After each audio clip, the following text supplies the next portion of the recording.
Buenas noches, buenas tardes, querida comunidad pintanina. Les damos un abrazo gigante de parte de nuestro querido CCR, que hace poquitos días cumplió 11 años, así es que le agradecemos profundamente los saludos que nos dejaron ahí en el mensaje de nuestra página, o sea, en la mensajería de nuestra página de Facebook. Como se han dado cuenta, hoy es un día frío, ¿no es cierto?, que está para hacerse un tecito para enfriar, para calentar un poquito el cuerpo. Y bueno, y estamos sumamente contentos porque tenemos a dos invitados de lujo. Les presento a Joaquín Díaz y a Ricardo. Joaquín, quien es hematólogo, y Ricardo, quien es dermatólogo. Y el tema que nos convoca el día de hoy es piel, sangre y COVID. Sabemos que el COVID ha sido un tema que ha estado en el tapete desde ya hace bastante tiempo y que van surgiendo varias dudas. Y siempre es bueno generar, como le hemos dicho anteriormente, instancias de participación, instancias de recreación y de información, de buena información. Así es que lo invito desde ya a que vayan colocando sus saludos. Yo aquí voy a estar mirando los saluditos que ustedes van a ir colocando en el chat para que vayamos interactuando juntos. Así es que, bueno, sean todos ustedes bienvenidos y si tienen alguna pregunta, alguna duda, van dejándola ahí en el chat. Ya se conectó Marta, un abrazo gigante, y a mi madre, así es que, Christopher, Grande Marta. Constanza. Así es que les dejo a todos un saludo en la medida que se vayan sumando personas, ya somos 7. Vamos a ir dándole un saludito. Muchachos, ahí en el afiche que hicimos promocional del evento de hoy, colocamos ahí que ustedes son médicos de Encrucijada Púrpura, y la duda que se viene al tiro es la siguiente. ¿Qué es Encrucijada Púrpura? Si nos pueden comentar. Bueno, tocayo, muchas gracias por invitarnos. Primero, Encrucijada Púrpura es el proyecto que nos une junto a Ricardo. Y básicamente consiste en una plataforma en redes sociales de principalmente educación médica, ojalá con contenido que sea médico, pero con un toque de entretención, digámoslo así, un contenido más ameno, para que pueda llegar de forma un poquito más transversalmente a quienes lo escuchan. Los contenidos médicos habitualmente son sumamente técnicos y en general a los médicos nos cuesta hablar desde un lugar que no sea lo que aprendimos, que es lo técnico. En esto estamos haciendo un pequeño esfuerzo para de lo técnico salirnos un poquito más hacia una faceta comunicacional un poquito más abierta. Bueno, primero que todo quiero también saludarlos, agradecerlos por la invitación, y completando la respuesta que da Joaquín, nosotros cuando empezamos el proyecto de Encrucijada Púrpura dijimos cómo podemos acercar la educación médica a las personas. Y se nos ocurrió que teníamos que partir precisamente por los temas que más manejábamos nosotros, y nosotros tenemos evidentemente especialidades distintas, pero que tienen cosas que se intersectan.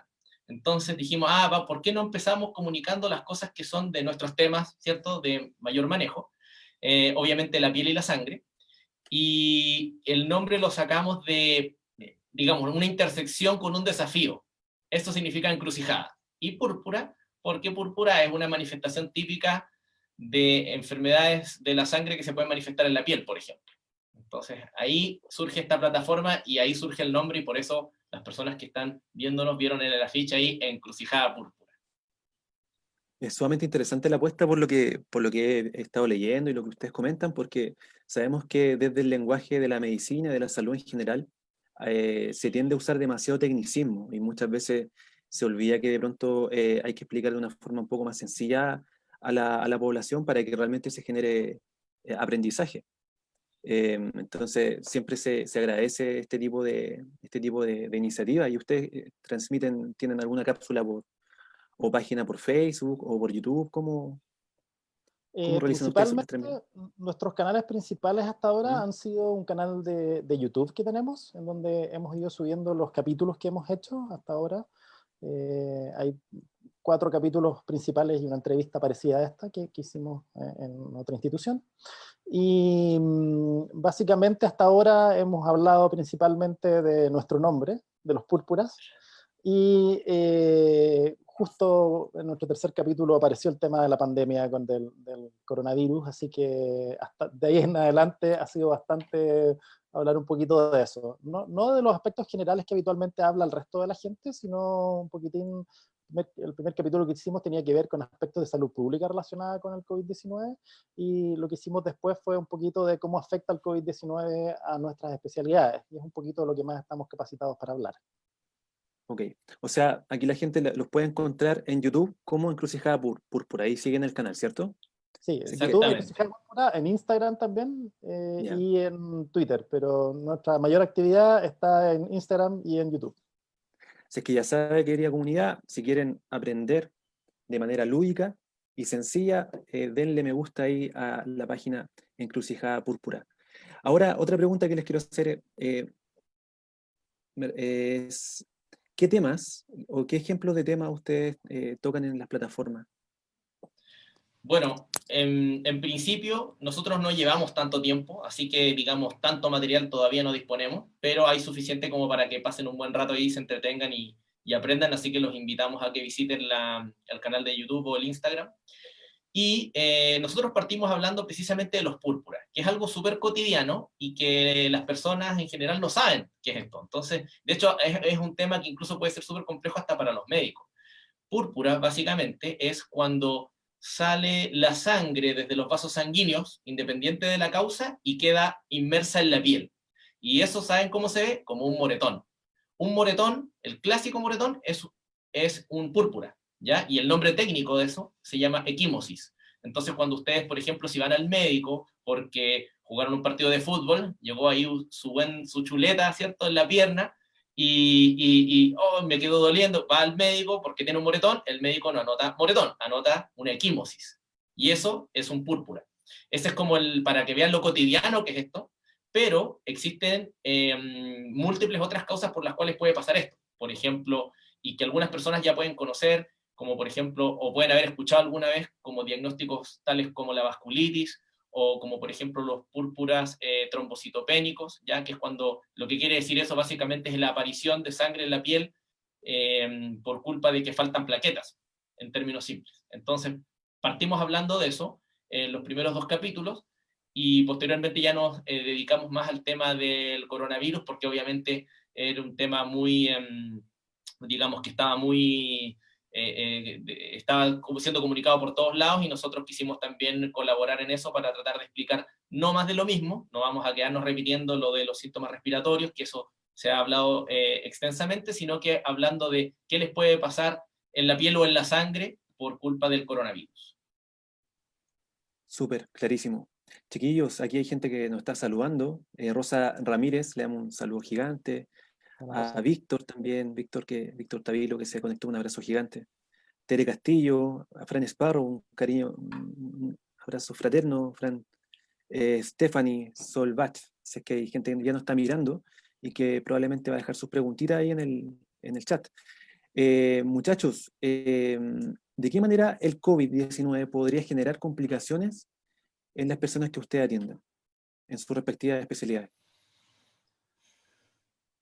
Veamos. Bueno, aquí hay que distinguir bien a qué se dedica Ricardo y a qué me dedico yo, y en qué nos juntamos, digamos así. Yo soy hematólogo, de hecho tengo relación con la comuna de La Pintana porque yo soy el hematólogo del Hospital Padre Hurtado. Y mi especialidad trata principalmente de las enfermedades que devienen de la sangre y el sistema inmune en cierta parte. Principalmente las cosas relacionadas con cánceres de la sangre y algunas disfunciones relacionadas al sistema ya sea de coagulación o de la producción de la sangre en general.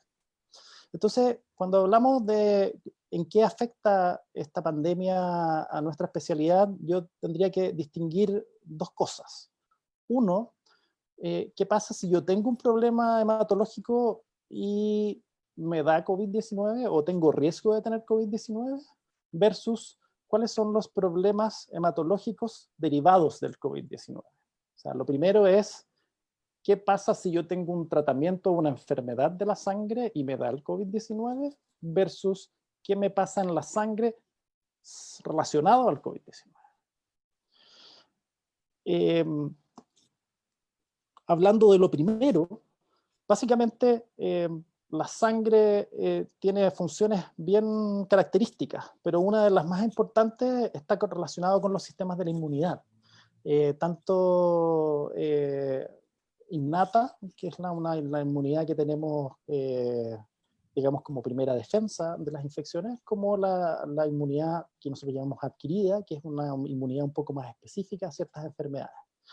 Entonces, si uno tiene una enfermedad de este sistema o tratamientos que afectan a este sistema, como puede ser una quimioterapia, bueno, si hay un problema de la inmunidad y hay un nuevo agente que está atacando y yo tengo deprimida esa inmunidad, parece no ser una buena idea que eso me pase. Entonces, este inmunocompromiso de algún tipo es considerado por las instituciones internacionales un factor de riesgo para hacer una enfermedad severa. Y por eso que estamos bien asustados, la gente que trabajamos en esto, de nuestros pacientes, porque muchas veces tienen tratamientos que no se pueden detener, pero a la vez tenemos este riesgo latente de que se infecten y que les pueda ir mal.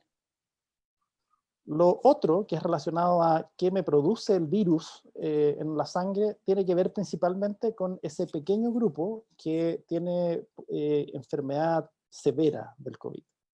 El coronavirus, por lo que entendemos hasta ahora, es una infección respiratoria y un poco más compleja de lo que no entendemos todavía categóricamente, pero que a un porcentaje importante de la población le da principalmente síntomas, pero leves y que no requieren mayor manejo que los síntomas. Pero hay un porcentaje más pequeño que termina siendo el que se hospitaliza, el que hace la falla respiratoria, el que requiere la ventilación mecánica, que empieza a hacer otras complicaciones asociadas, principalmente de un estallido de inflamación sistémico. Voy a decir que es eso.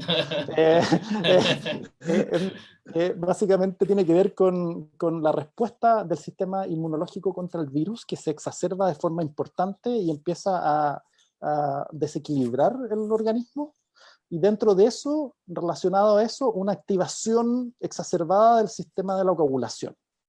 ¿Ya? Y eso tiene dando vuelta a los investigadores en el mundo de forma bien importante porque está muy asociado al evento de mortalidad, o sea, a que a la gente le vaya mal con el virus. También hay otros reportes de alteraciones hematológicas, o sea, de la sangre relacionadas al coronavirus respecto a la respuesta inmunológica, pero son menos característicamente o menos claro que sea la causa dirigidamente, pero es bien probable que lo sea porque hay muchos otros virus que lo producen, el mismo púrpura, por ejemplo. Dejo a Ricardo con la parte hematológica. Sí, Ricardo, bueno, adelante. muchas gracias. Mira, la piel es como súper diferente en este caso, porque la piel, a diferencia de la sangre nos puede decir mucho de cómo le puede ir a un paciente. El mismo Joaquín lo decía, supongamos que alguien tiene un linfoma, está en quimioterapia, no puede dejar la quimio, pero no se puede enfermar. Y si se enferma, que no se le altere el sistema de la coagulación, porque si no puede producir trombos, y eso es lo que produce en muchos casos la mortalidad. En cambio, por otra parte, la piel es como, la piel acusa, más que nada. La piel es un indicador que afortunadamente es poco frecuente, digamos. Las heridas que pueden salir en el cuerpo, específicamente en la piel, por culpa del coronavirus, son cosas nuevas, recién se está estudiando, pero son señales. Es decir, si a alguien le salen lesiones en la piel, en general nos pueden indicar de que una persona tiene coronavirus, más que de decirnos si está grave o no, porque dentro de las lesiones o de las manifestaciones más comunes que salen en la piel, hay algunas que salen junto a los síntomas respiratorios, es decir, la persona empieza con tos, con fiebre, y además se le brota algo en la piel, como por ejemplo lo que las personas comúnmente le dicen una peste, ¿ya? Que el nombre técnico de eso es exantema maculopapular, que eso quiere decir un brote de manchas y granos, básicamente, ¿ya? Pero eso va asociado a los síntomas respiratorios. Y por otra parte, una cosa que estuvo muy, digamos, fue muy conversada en el área médica, fue que aparecían unas lesiones que se llaman pseudosabañones. porque parecen sabañones, como los que conocen las personas, ¿cierto? Que ahora en invierno empiezan a salir estas lesiones de color violeta en los dedos, de las manos o de los pies, pueden salir en la nariz, pueden salir en las orejas, pueden salir en los glúteos, ¿ya? Y que en este caso en particular no son sabañones, que salen por el frío, ¿ya? Pero se parecen a sabañones, y empezaron a darse cuenta que las personas que tenían estos sabañones sin frío, finalmente no eran sabañones, sino que eran pseudo sabañones, que parecían sabañones y no lo eran, y se dieron cuenta de que estas personas habían tenido la infección por el COVID-19, pero no habían tenido en su mayoría síntomas respiratorios o de ningún tipo, o habían tenido muy pocos. Entonces, son personas que era como, qué raro, yo me siento súper bien, con suerte he tenido un poco de dolor de garganta, algo así, y aparecen unas lesiones de color morado, ¿cierto?, en los dedos, y es como, qué raro, ¿por qué me pareció esto? Y resulta que le tomaron los exámenes, en este caso el PCR, y muchas veces encontraron que estaba positivo. Entonces, lo que yo les quiero transmitir con esto es que las lesiones de la piel pueden indicar que una persona tiene coronavirus. Ahora, que no se malentienda el mensaje. Afortunadamente, la gran mayoría de las personas solamente va a tener síntomas respiratorios leves como una gripe. No van a tener lesiones en la piel. Hay un reporte español, ya que bastante serio y uno de los estudios más grandes que hay, que dice que, digamos, dentro de ese grupo de expertos que hizo ese estudio, algunos señalan de que podrían haber hasta un 20% de los enfermos, un 20% podría ser lesiones en la piel, pero de cualquier tipo, ¿ya? Y en específico algunas de las que yo ya les comenté. Pero dentro de eso hay un 80% que no va a hacer nada, digamos, si es que ese número fuera correcto. Así que la mayoría de las personas no va a tener lesiones en la piel, pero las que tengan van a hacer sospechar de que la persona tuvo o tiene todavía el coronavirus sin que tenga síntomas respiratorios en la mayoría de los casos. Clarísimo, o sea, esto es un mundo que quedan muchas cosas por estudiar, por resolver, ¿no es cierto? Hay hartas cosas que van apareciendo ahí poco a poco en la medida que la pandemia va avanzando. Claro. Ese es un Bueno, mensaje súper... hay una cosa más que me gustaría agregar, sí, porque ahí hablamos de lo que te puede producir el coronavirus, pero ¿qué pasa con las mascarillas? De hecho, esto le puede estar pasando a muchas personas en este momento. Estamos todos usando mascarillas, usando jabones, lavándonos las manos, y fíjate que eso también genera lesiones de piel. Lo que pasa es que, claro, no se deben al virus en sí, pero sí se deben a los cuidados. Por ejemplo, las mascarillas sabemos que pueden generar algún grado de dermatitis facial, hay mucho brote de acné, así que las personas, algunos de los que nos pueden estar viendo deben haber visto, oh, me están saliendo espinillas, se puede haber brotado una rosácea, y todo esto sumado al estrés empeora todas estas situaciones.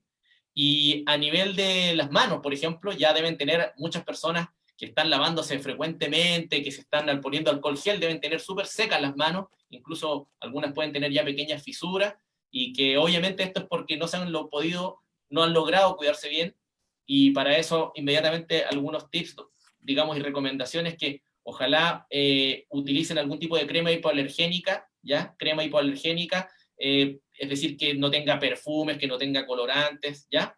Y que la usen frecuentemente, que no le tengan miedo, que mantengan sus manos bien lubricadas para prevenir, por ejemplo, dermatitis irritativa, y también les recomiendo que la hagan con agua tibia, no con agua caliente, porque el agua caliente tiende a eliminar más la grasitud normal de la piel y quedan las manos secas, tirantes. Entonces, si combinan jabón con agua caliente, más alcohol gel, y todo eso sin lubricarse correctamente, van a terminar con una dermatitis irritativa, pudiendo haberla evitado con una medida tan simple como agua tibia y cremas hipoalergénicas de uso frecuente. Interesante, ya saben, amigos ahí que están viendo la transmisión, ya saben de qué forma, bueno, con los tips que nos dio aquí el doctor Ricardo, pueden ir desde ya cuidando su piel. Joaquín, tú ibas a decir algo, ¿cierto? Tenía que ver con lo que estabas mencionando anteriormente, y es que efectivamente esto es una condición nueva, ¿ya? Es una versión novel de un virus, y que ha tenido un comportamiento del cual todavía estamos aprendiendo y estudiando. Por lo tanto, la gente tiene que entender que en general los investigadores y la comunidad médica está tratando de hacer avances, y comprender más, pero estamos en un escenario todavía de mucha incertidumbre, y eso requiere de harta prudencia al momento de decir mensajes o dar recomendaciones para el virus específicamente, o siquiera de entender. Estamos todavía en un momento muy de escribir qué nos está pasando y qué le ha pasado al mundo. Lamentablemente no es un problema solamente médico, sino que trasciende a fronteras y sociedades y cambios políticos, pero efectivamente hay que ir con calma. No tenemos todas las respuestas todavía. Claro, y eso es súper interesante. De hecho, hace poquito hicimos una encuesta en nuestra página de Facebook para ver cuáles son los temas que le interesa conocer a la gente. Y justamente en base a lo que tú dices de la ansiedad que genera esta enfermedad en la población, el temor muchas veces, el tema más votado fue sobre la salud mental, que aquí el llamado a la gente que nosotros hemos intentado darle constantemente es que traten de ver lo justo y necesario, informarse de medios que realmente sean serios.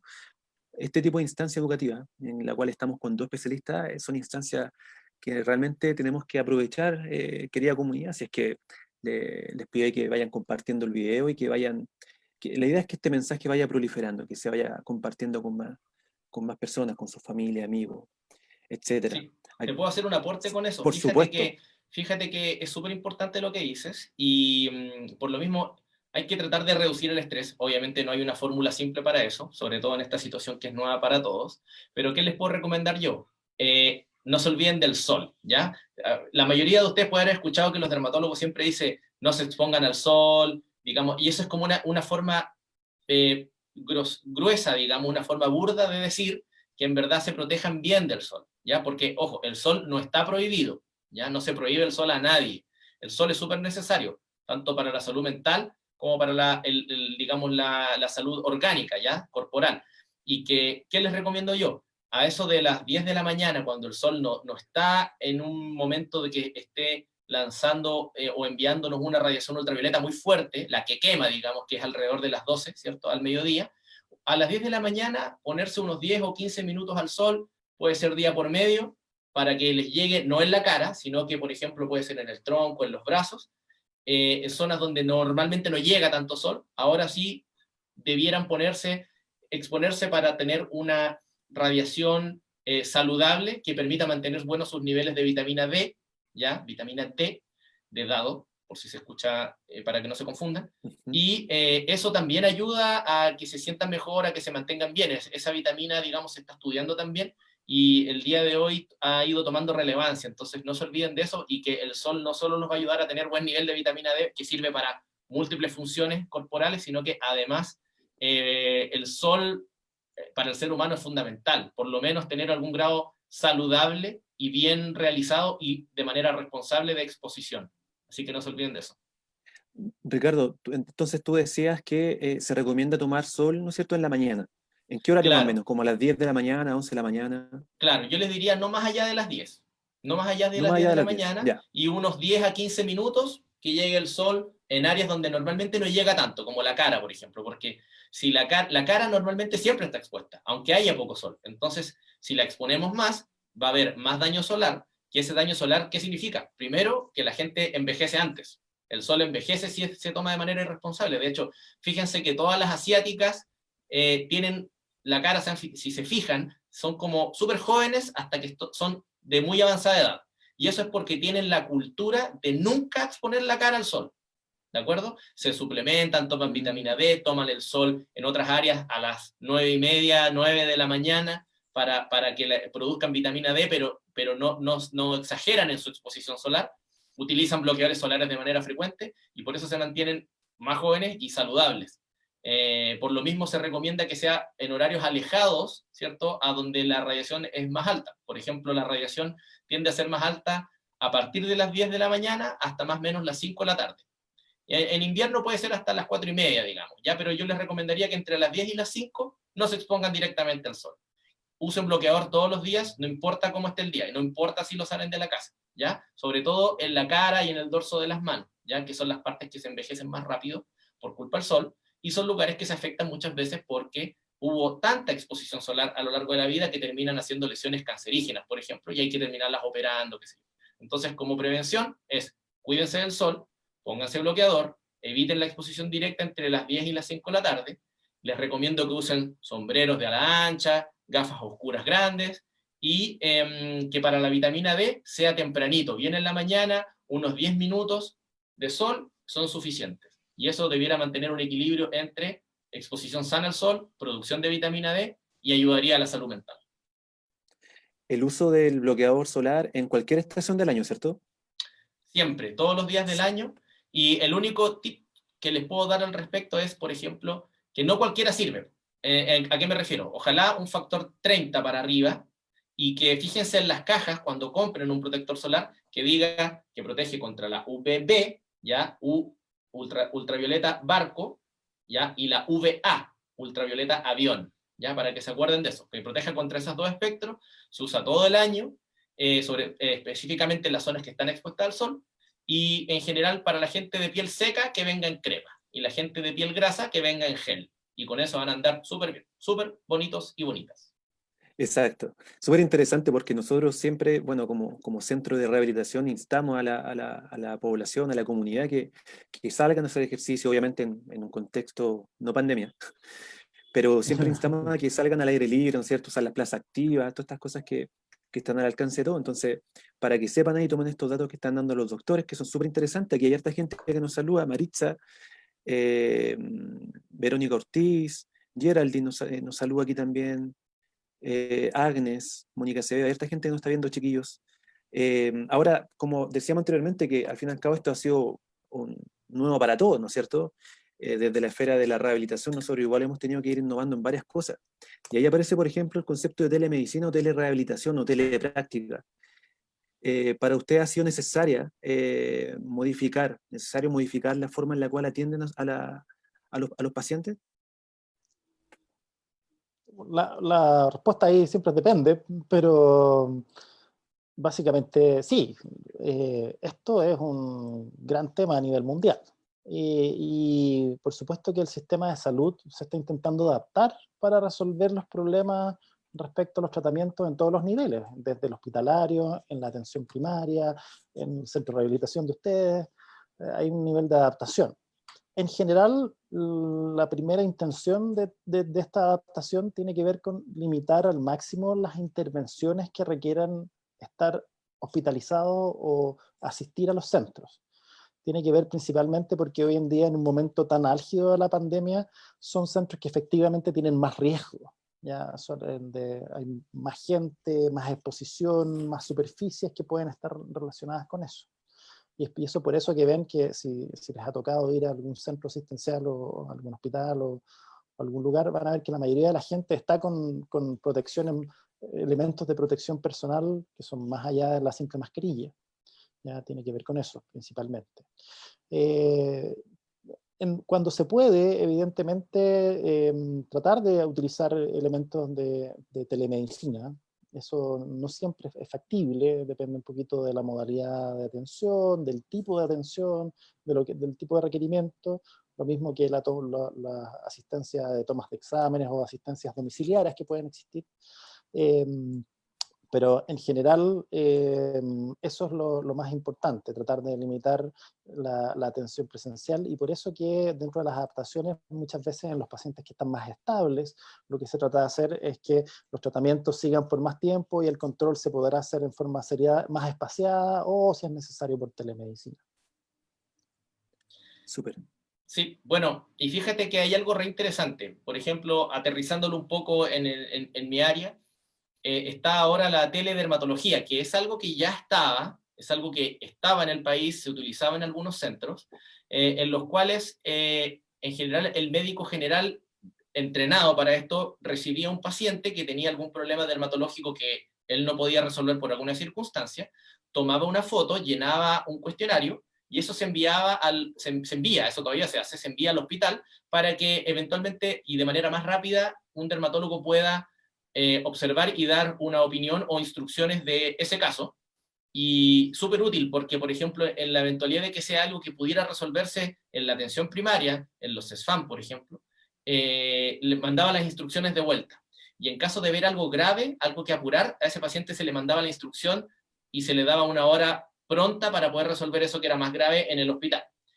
Y el día de hoy, además de eso, que es del sistema público, ustedes pueden encontrar también afuera del sistema público alternativas de teledermatología. Por ejemplo, hay dos modalidades que están una más de moda que la otra, que es la videollamada. ¿Ya? Eso está en varias especialidades, no solo en dermatología, pero es una de las que se utiliza, que tiene, digamos, la ventaja que puedes ver a tu médico desde la comodidad de tu casa, a través del computador, o de algún elemento, ¿cierto?, que pueda transmitir la señal, pero tiene algunos peros, o algún reparo, como por ejemplo, hay que ponerse de acuerdo en una hora, hay que agendar una hora para estar de acuerdo y poder conectarse las dos personas al mismo tiempo. Pero hay otra modalidad que es más parecida a lo que yo les contaba de los hospitales, que es a través de aplicaciones de teléfono, ¿ya? En las cuales ustedes bajan la aplicación, se unen a esa red, es como una especie de Uber, por decirlo de una manera muy simple, y van a poder encontrar a sus médicos, van a poder mandarles fotos de su problema, llenar un cuestionario, y en un momento distinto, sin tener que coordinarse directamente con el médico, este va a responder y va a mandar un mensaje de vuelta. Esa es como la otra modalidad. Entonces tenemos modalidad de cosas nuevas, no solo en dermatología, pero son las que yo conozco, digamos, y que son ya sea por fotos y cuestionarios o por videollamada. Y ya tenemos dos versiones distintas alternativas a lo que era la consulta tradicional presencial. Eso es interesante porque, como hemos estado conversando, y sabemos nosotros que todo esto ha sido aprendizaje y muchas de las estrategias que se han ido generando en contexto de pandemia probablemente van a quedar con el tiempo.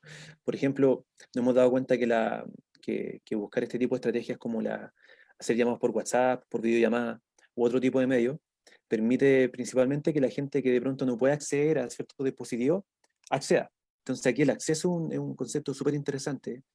Y de pronto también nosotros los profesionales tendemos a tener cierto grado de prejuicio que pensamos que la gente quizás no sabe usar WhatsApp, o no sabe usar Zoom o Facebook. Sin embargo, nos damos cuenta que ya, por ejemplo, el grupo de señoras que yo trabajo saben todo, hasta usar Zoom. Así es que, así es que una buena Bueno, estrategia, una buena herramienta. Espectacular, mira, me parece Sí, espectacular. maravilloso. Nos yo en juntamos todos eso los martes y puedo, jueves Yo en eso por puedo hablar Zoom. específicamente.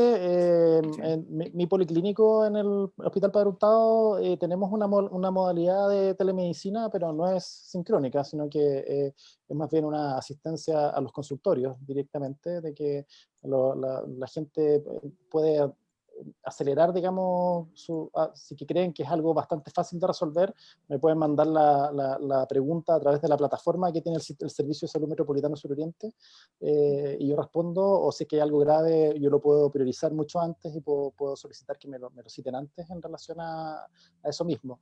En general hemos tenido mayor participación de médicos de la comuna de San Ramón principalmente, y también de algunos de la granja, pero ahí necesitamos que en La Pintana lo pidan. Por supuesto, Pídanlo. por Y de supuesto. hecho aprovechen porque Joaquín es el que ha desarrollado esa idea, así que están hablando con uno de los principales, si es que no el principal impulsor de esa modalidad de atención para llegar más rápido a las personas, así que aprovechen. Sí. Bueno, ahí Buenísimo. el crédito es de la Unidad de Salud Digital del Servicio de Salud Metropolitano Suroriente, pero en el hospital estamos adheridos a eso. Qué buen trabajo, chiquillos. Aquí Agnes nos saluda, Paulo Fernández. Hay harta gente que nos está viendo.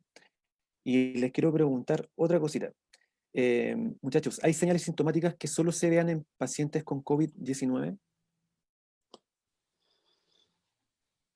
La respuesta concreta es probablemente no, ¿ya? Puede existir una excepción, que es este tema de la anosmia o la falta o la disminución del olfato, pero en términos generales es difícil que alguien llegue, vea, converse y diga, ah, esto es. Ahora, sí, en el escenario actual en el que estamos, aumentan mucho más las probabilidades de que algo sea en relación a ciertos síntomas. Y para eso quizás me debería detener en explicar cómo en general en medicina llegamos a un diagnóstico. En términos bien generales, los médicos somos unos grandes reconocedores de patrones, ¿ya?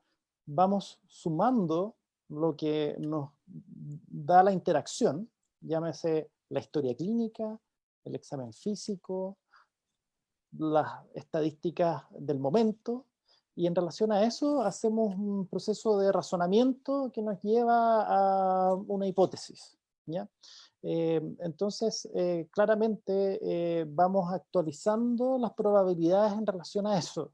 Y por supuesto que cuando estamos en un escenario como el de hoy, de una pandemia, en el que el número de casos ha ido aumentando mucho en la población, hace más probable que ciertas manifestaciones estén relacionadas con eso.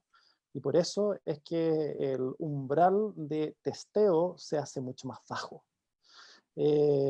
Una fiebre en el mayo o junio del 2019 se interpretaba un poco distinto a una fiebre en mayo del 2020, principalmente porque hoy día tenemos que ir a buscar esta infección del coronavirus. Y bueno, como hablaba de la misma manera Ricardo, claro, también para un dermatólogo probablemente las lesiones de la mano de un profesional de la salud hoy en día se interpretan de forma distinta también, ¿cierto, Ricardo? Claro, por ejemplo, como repasando un poco lo que hayamos conversado, si alguien llega a decirme que tiene lesiones en las manos, no voy a pensar necesariamente que es coronavirus, pero lo voy a tener ahí, digamos, lo voy a tener como una alternativa válida que el año pasado ni siquiera la consideraba. El coronavirus es el actual, digamos, el COVID-19, es un virus, es una nueva versión de un virus antiguo. Entonces, es un virus que en general no afectaba mucho la piel, por lo menos no acá en Chile, pero el día de hoy es distinto. El día de hoy yo he visto lesiones de personas que han tenido coronavirus, pero son pocas, son escasas. Entonces, si a ustedes les sale algo en las manos, por ejemplo, lo primero que voy a pensar es que tienen una dermatitis irritativa porque han utilizado mucho jabón, han utilizado mucho alcohol gel y no han logrado reponer la capa de grasita natural, la lubricación natural de la piel, que eso se consigue, por ejemplo, con lo que yo les decía, una crema hipoalergénica. Incluso puede servir vaselina sólida, que es súper buena. De hecho, eso está disponible cuando ustedes tengan una resequedad de la piel que quieran corregir, pueden usar vaselina sólida, y eso estoy seguro que va a andar mejor. Obviamente tiene en contra, a diferencia de las cremas, digamos, que queda ahí como un, ¿cierto? Esa sustancia aceitosa por más tiempo, pero repara bien la piel. En cambio, la crema se absorbe más rápido, es mucho más cosmética. Pero para complementar la respuesta que daba Joaquín, las lesiones de la piel, el día de hoy obviamente se ha visto que coronavirus es una causa posible de manifestaciones de la piel, pero la dejamos todavía, salvo que sea muy sugerente, las dejamos para segundo plano, pensamos primero que las personas tienen otra cosa antes que coronavirus, así que, por favor, si aparecen manchas nuevas, no se asusten, lo más probable es que no sea coronavirus, pero vale la pena consultar si es que se está, digamos, saliendo de control, ¿no? Manchas grandes, manchas en crecimiento, manchas que pican, lesiones en las que le sale líquido, lesiones en las que empiezan a salir, por ejemplo, lo que nosotros llamamos vesículas, que son ampollas chiquititas con un líquido transparente, o si salen las pústulas en las manos, por ejemplo, que son como espinillas en las manos, entonces obviamente vale la pena que consulten, porque si bien es poco probable nuevamente que sea un coronavirus, es algo que vale la pena evaluar. Clarísimo, muchachos. Aquí Eugenia Gallardo nos dice que el tema está muy interesante. Sé que aquí están tirando flores aquí a los médicos. Saludos, le mandan ahí a Eugenia. Gracias, Eugenia. Y Víctor Hugo ahí puso unas preguntitas que vamos a hacer luego de esta pregunta que les tengo yo guardada. ¿Cuál es la importancia de los canales de educación médica en esta pandemia, muchachos? Importante, informar a la población. Es súper importante porque en términos generales, el conocer respecto a los problemas de salud, cualquiera de estos sean, impacta en los resultados relacionados a ese problema, ¿ya? Gran parte de la vocación de médico es ser un educador en salud. Y tiene que ver con que entre más la gente entienda su enfermedad, por qué pasa, qué puede estar relacionado y qué elementos puede modificar para que ande mejor o qué esperar de su enfermedad, mejora categóricamente el cómo le va a ir en el tiempo en su enfermedad. Entonces, nuestro esfuerzo está direccionado en ese sentido. Bueno, con respecto a esa pregunta, obviamente estoy de acuerdo en que importa mucho, porque resulta que es re importante que un paciente sepa lo que su médico le está transmitiendo, ¿ya? Es muy diferente el resultado final, sobre todo en las cosas que pueden ser más graves, o en las cosas crónicas, que la persona entienda perfectamente su diagnóstico, qué es lo que tiene, por qué lo tiene, y qué es lo que puede hacer al respecto.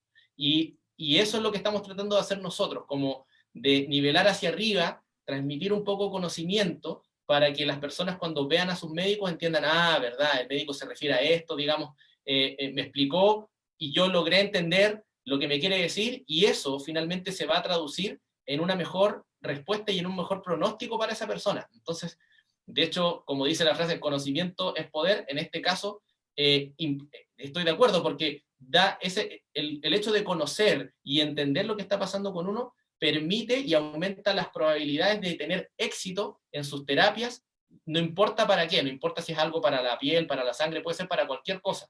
Entonces, ¿por qué si me duele la rodilla, por qué el doctor me dice que tengo que bajar de peso? Bueno, hay una relación, o sea, eso tengo que entenderlo. Ahora, ¿cómo tengo que bajar de peso? Tengo que aprender a alimentarme.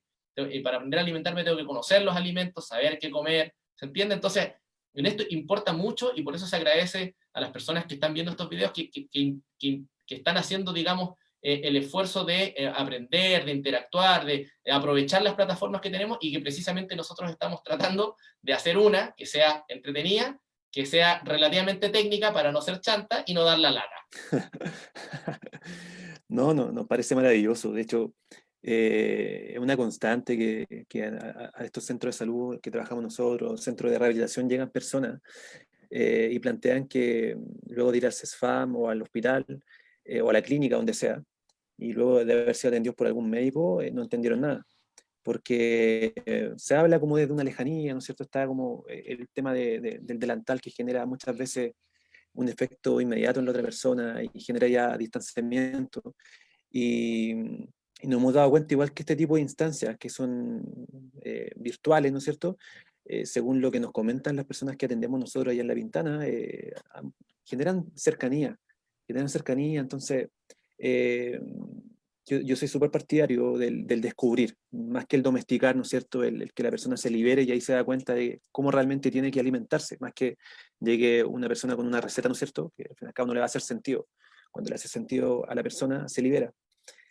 Muchachos, aquí hay una ex compañera de trabajo que dijo, yo tuve COVID que se manifestó en la piel 21 días, parecía la urticaria, solo los brazos y antebrazos, y que se activaba solo por las noches.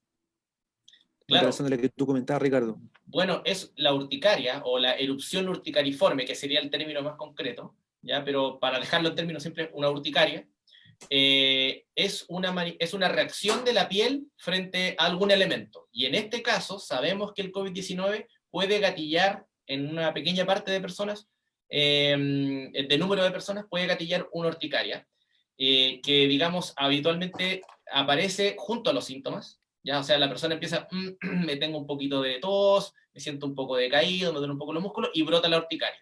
Y el problema está en que la urticaria puede ser más molesta que los síntomas de COVID-19, de los respiratorios, porque la urticaria pica mucho, es terrible, pica, si la persona no sabe manejarlo, no sabe lo que tiene, obviamente va a estar rascándose hasta romperse la piel, ¿ya? Obviamente, si una persona tiene un brote importante en la piel que está alterando su calidad de vida, tiene que consultar. Afortunadamente la urticaria es algo que los médicos generales y prácticamente todos los médicos van a poder reconocer y van a poder tratar. Así que agradezco el aporte, porque obviamente es una aclaración más. Así que, pero ojo, si les da urticaria, no, lo más probable es que sea por otra causa. De hecho, una de las causas más comunes de urticaria en adultos son por los medicamentos.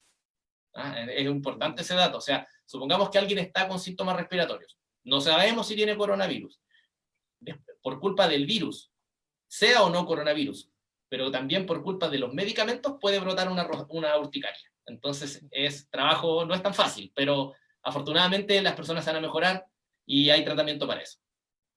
Sí, yo podría complementar que el fenómeno coronavirus tiene dos elementos que hacen que se esté hablando en todos los ámbitos de coronavirus, ¿ya? Y tiene que ver con que uno, bueno, es una pandemia, por lo tanto hay muchos casos en muchas partes, o sea, en todo el mundo, digámoslo así.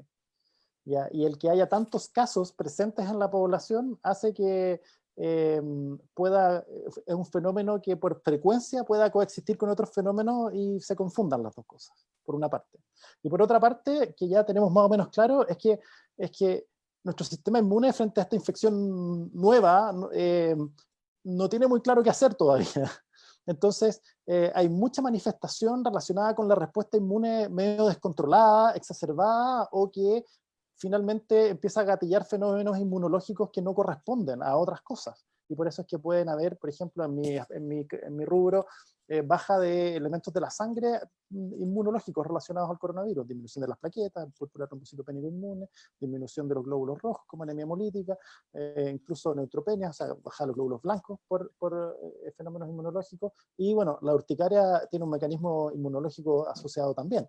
Entonces, efectivamente, esta suma de aumento de frecuencia de los eventos que está ocurriendo constantemente a nivel poblacional, más esta otra cosa de que hay una respuesta inmune que no entendemos tan bien todavía qué ocurre, hace que estemos viendo mucho, y se está describiendo en la literatura médica, muchos fenómenos asociados a la infección por el COVID-19.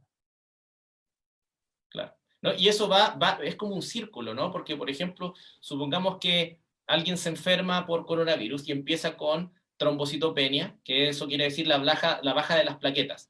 Si llega a un punto crítico, la persona puede empezar a tener sangramientos, habitualmente pequeños en un principio, sangrado de nariz, y por ejemplo con pequeños golpes empezar a manifestarse algunos púrpuras. Entonces, para que vean de que en verdad todo está conectado, ahora obviamente esto yo les estoy contando una relación bastante directa, pero obviamente esto no quiere decir que una persona que sangra de nariz tiene las plaquetas bajas y tiene coronavirus, pero una manifestación de las que puede tener es esa, por ejemplo. Poco frecuente, por supuesto, pero es una posibilidad. El día de hoy, sangrado de nariz, uno sangra por cualquier cosa, así que hay que sonarse delicadamente, ¿ya? Bueno, ahí la comunidad está escuchando sus consejos, chiquillos. Aquí Mónica Acevedo tiene una pregunta para Ricardo. Dice, mi madre no tiene COVID, pero en la cuarentena en su cara le salieron algo parecido a las espinillas. ¿Por qué será y qué podemos hacer? Gracias y saludos cordiales. Súper bien. Digamos, obviamente sin poder verla, idealmente ojalá hubiese podido verla en persona, sería mucho más fácil para mí, pero lo más probable es que tenga, siendo una persona mayor, algún brote tipo rosácea. ¿Ah? Cuando salen como espinillas en una persona en que generalmente no tenía problemas de acné, y estamos hablando de una persona adulta, lo más típico es que sea una rosácea. Y básicamente la rosácea empeora por el estrés, cambios bruscos de temperatura, por ejemplo ahora que está empezando el frío y uno ya se pone cerca de la estufa, hace más calor, ese calor hace que se hinche la piel de la cara, nadie sabe bien por qué, y empiezan a salir estas espinillas. Entonces lo que yo les recomiendo, por ejemplo, a las personas que se ponen rojas, ¿ya? Y que les puede estar pasando, ya sea por estrés, por cambios bruscos de temperatura, por tomar líquido muy caliente, ¿ya? Por cocinar con el vapor de agua caliente, todas esas cosas que generen calor a nivel de la cara pueden gatillar estas espinillas propias de la rosácea, ¿ya? ¿Y qué les recomiendo yo? Primero, eviten obviamente ese tipo de factores, por ejemplo, no se pongan al lado de la estufa, cuídense de que no les llegue vapor de agua de la cocina, de la ducha, ¿ya? Usen bloqueador solar cuando haya todos los días, sobre todo si por ejemplo, van a estar en el patio, o se van a poner en una ventana donde pueda llegar sol. Y una cosa, un remedio casero que anda muy bien, fíjense, es hacer una infusión con manzanilla, ¿ya? Una infusión con manzanilla con la hierba real, digamos, ya no de los tecitos, ya ojalá la hierba real. Y esa infusión de manzanilla, tenerla muy fría, enfriarla en un refrigerador, y pueden usar, mojar toallitas o compresas y ponerlas como refrescantes. Y resulta que esa infusión de manzanilla puesta encima de la piel genera descongestión de la cara, uno anda menos rojo y la rosácea tiende a mejorar. Ahora, obviamente, si se está saliendo de control, es mejor que consulte a médico. La rosácea en general también la manejan muy bien los médicos generales, pero no se olviden de evitar lo que empeora la situación, y pueden utilizar como un remedio natural compresas frías embebidas en manzanilla. Eso es como un buen dato que les puedo pasar. Ricardo, ¿el aloe vera sirve también o no? Complicada la pregunta, porque las personas le tienen una fe ciega a la aloe vera, y resulta que si bien tiene propiedades saludables para muchas cosas, también sabemos que produce alergias en la piel. Entonces es algo que yo particularmente no recomiendo de manera directa, no es algo que yo utilice en mi práctica médica, porque hay algún grupo de gente que va a hacer alergia intensa por el aloe vera, entonces como que es riesgoso, no lo podría recomendar. Ya, súper, porque en las casas aquí, las personas que conocemos nosotros, está lleno de aloe vera y Sí, frecuentemente se usa para el... digamos, lo más Claro, probable es que no pase nada, pero no es algo que yo les pueda decir, sí, tomen el aloe vera y claro, pásenselo por la cara, no, no, no, prefiero sí, que no. está bien. Súper. Ahí, bueno, ahí está la respuesta para Mónica Acevedo. Le mandamos un abrazo gigante a ella. Y gracias, Ricardo, por la respuesta. Aquí Víctor Hugo Navia, el doctor Víctor, que es fan destacado de nuestra página, dice, Un pregunta saludo. para Joaquín, un saludo grande para él. Dice, ¿deben tener un cuidado especial las personas con anemia o aquellas que usan anticoagulantes? Uy, la Lo situación pusieron de en la... aprieto a mi amigo. me pusieron en aprietos. Me pusieron en aprietos porque la evidencia no está nada clara aquí, pero la respuesta es, de momento, no lo tenemos muy claro. Eh, Hay una clara preocupación en la comunidad internacional por el aumento de eventos de trombosis en los pacientes que tienen coronavirus. Sobre todo a la gente que tiene la variante, o sea, la infección grave de coronavirus, el que hace la neumonía con falla respiratoria y ventilación mecánica. Esos pacientes tienen hasta 6 o 7 veces más riesgo de hacer trombosis que las otras enfermedades, y también los pacientes que están hospitalizados. Incluso tomando las medidas habituales de prevención de anticoagulantes. Por eso es que se está postulando que al menos todos los pacientes que están con coronavirus hospitalizados tienen que tener medidas de protección, e incluso aquellos que están muy graves se plantea eventualmente si no será necesario anticoagularlos, o se tiene un umbral muy bajo para ir a buscar eventos de trombosis de las piernas o del pulmón. Respecto a la gente que ya ocupa anticoagulantes previamente, la verdad es que no me ha tocado escuchar ni leer temas especiales. Lo que entiendo que se ha hecho en muchos centros, y es algo que tratamos de hacer inicialmente en el Hospital Padre Hurtado, es tratar de evitar que la gente fuera a aglomerarse a los control de tratamiento anticoagulante oral, y por eso se pasó a muchas personas a los anticoagulantes que no requieren el control estricto con exámenes de sangre, que son los anticoagulantes nuevos, digámoslo así. Y eso descongestiona un poquitito el sistema y hace que las medidas de distanciamiento puedan realizarse. El Hospital Padre Hurtado diariamente hacía más de 100 ajustes de anticoagulantes al día. Hay un policlínico especial para eso y estaban todos citados a la misma hora. Entonces, efectivamente, eso era un problema en términos de logístico del hospital para tratar de seguir las medidas de distanciamiento social. Pero efectivamente hay una preocupación respecto a los eventos de trombosis en pacientes con coronavirus. Está también en duda la pregunta de si a alguien le da, pero no es grave y se queda en la casa, si eventualmente tiene que hacer algo. Hasta ahora parece ser que la respuesta es no, a menos que haya un factor de riesgo importante. Esos factores de riesgo importantes habitualmente son condiciones previas, haber tenido eventos de trombosis previos, o tener una trombofilia hereditaria, que es un estado de predisposición a hacer eventos de trombosis.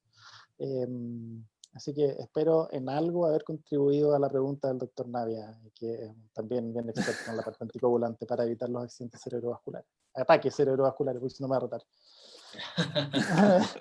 En mi época me enseñaron que eran accidentes, pero no son accidentes, son provocados por los factores de riesgo, así que es ataque cerebrovascular. Ya. Es ataque, justamente, sí. Interesante eso. Aquí otra pregunta que dice, ¿es necesario tomar vitamina C o vitamina D en comprimidos?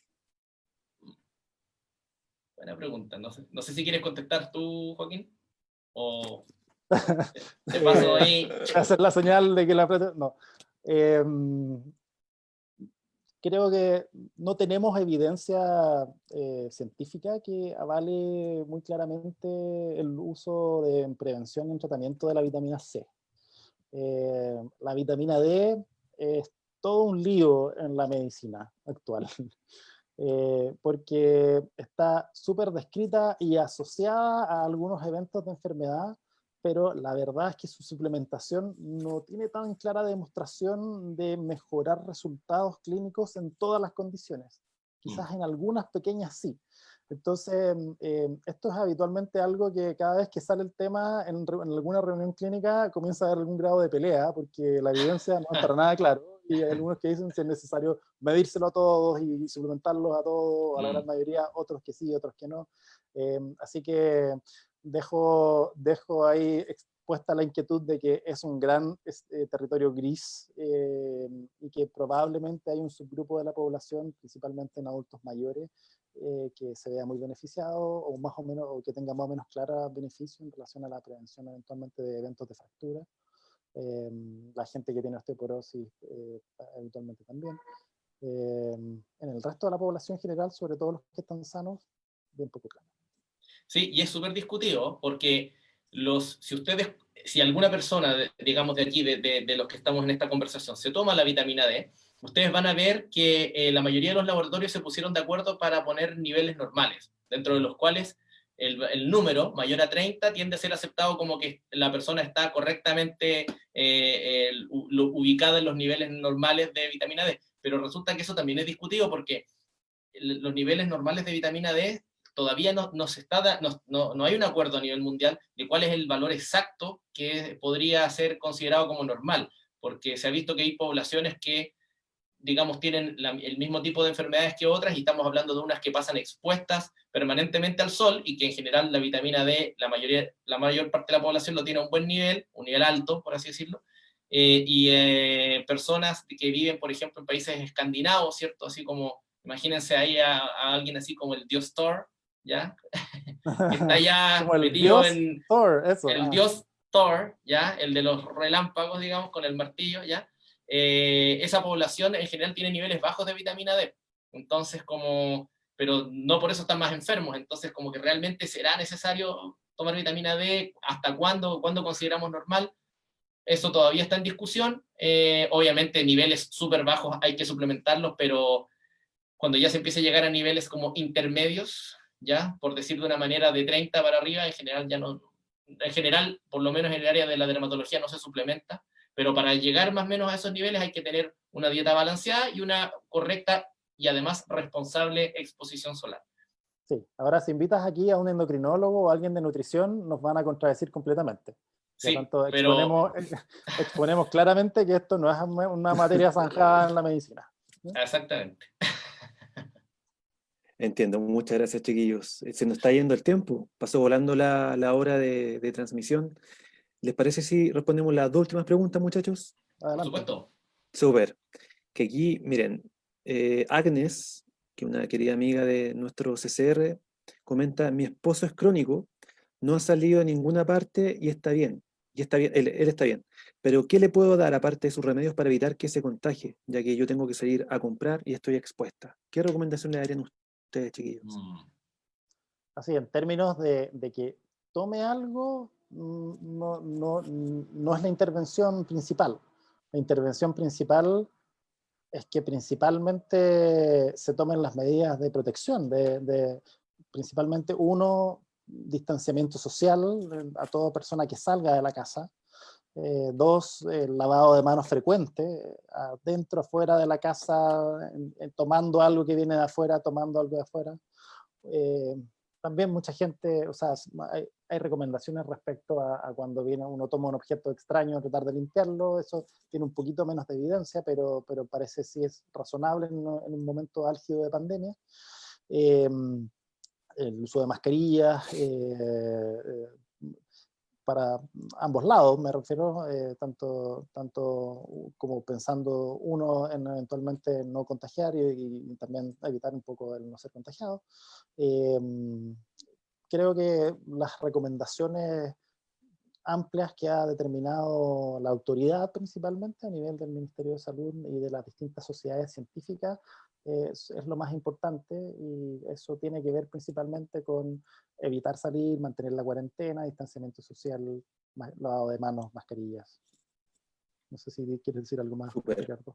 Sí, solamente agregar que en el fondo no se olvide de que si él no sale, él tiene baja chance de contagiarse. Es muy difícil, no tendría por dónde, pero la persona que sale es la que puede traer al virus. Entonces es ahí donde hay que estar como súper atentos, como al salir, la mascarilla, el distanciamiento social, todo, y al volver a la casa, por ejemplo, en general si estuvieron muchas horas afuera o en algún lugar donde pudieran estar, haberse como contaminado, por decirlo de una manera, idealmente sacarse la ropa al entrar, ponerla en una bolsa para después lavarla directamente, dejar los zapatos en la entrada, ducharse, como esas cosas como al llegar para poder relajar un poco esas medidas, porque obviamente el distanciamiento social con su marido o con algún familiar cercano que vive en la misma casa obviamente es súper difícil, pero por eso lo importante tiene que ser que se preocupen afuera de no contagiarse y de al llegar a la casa tomar las medidas pertinentes, cosa de que puedan hacer una vida relativamente normal dentro de la casa, y eso, pienso que Sí, complementa un poquito la respuesta, ¿no? y con harta conciencia, Sí. porque uno de los desafíos de esta infección viral y de esta pandemia ha sido que hay un periodo contagiante en que la gente no tiene síntomas todavía, o incluso hay gente que asintomática que ha podido contagiar. Entonces, ese es el gran problema. Si la gente fuera contagiante solo cuando se siente mal, uno podría saber mucho más claramente cuándo hay que tener cuidado, pero el problema es precisamente cuando uno se siente bien. Clarísimo, chiquillos. Aquí Christopher Lindort dice, saludos, profe Joaquín, seco. No sé si lo dice por ti o por mí. Yo creo que es por ti. Pero em, la última pregunta para Ricardo. Romina Sura dice, una pregunta, cariños Romina para ti. Una pregunta al dermatólogo. Mi hija de 10 años le sale una alergia cuando se ducha, no sabemos lo que es, también pensamos que es el chocolate, le sale una especie de espinilla. ¿Qué le puedo dar ya que no la he llevado al médico y no quiero sacarla? Bien, el tema, una de las cosas típicas de como manifestaciones en la piel después de ducharse, por ejemplo, no tiene que ver con espinillas, tiene que ver como con una alergia que se parece a la urticaria, de hecho se llama urticaria colinérgica, ¿ya? Y que es típica erupción que puede aparecer en cualquier parte del cuerpo, que sale porque se bañó con agua muy caliente. Entonces esa agua caliente genera un cambio de temperatura en el cuerpo, y la piel no supo responder bien y hace esta erupción, ¿ya? Y eso se llama urticaria colinérgica. En general se pasa sola a los pocos minutos, ¿ya? O dentro de la primera hora ya se mejora sola. Obviamente si eso no ocurre hay que consultar a un médico porque obviamente es algo que no es lo esperado. Y le recomiendo que fíjese bien en el tema de las duchas, que sean, y esto como recomendación general, la piel se limpia y es suficiente con baños cortos con agua tibia. Ya estamos hablando de baños de 10 minutos con agua tibia y un poquito de agua enjabonada para limpiar las áreas que puedan estar más sucias. Ya no se trata de enjabonarse todo el cuerpo necesariamente, porque en general solo con el agua se limpia bastante bien, con agua tibia. Con eso se evita la mayor parte de los problemas. De hecho, lo más probable es que le arregle el problema si hace eso. Y los niños, ya hablemos de los que no son todavía, los que no han llegado a la adolescencia, hablamos de menores de 10 años, por ejemplo, pueden bañarlos día por medio, no tiene para qué bañarse todos los días. Nosotros los chilenos tenemos, tenemos un tema ahí con bañarse todos los días y por media hora con el agua más caliente posible. Entonces, obviamente salen muchas erupciones. Ahora, si le están brotando espinillas, así como acné, lo más probable es que sea un acné que está empezando, porque no recuerdo bien la edad que tenía la niña, no sé si son 10 o 12. Tiene 10 años. Ya.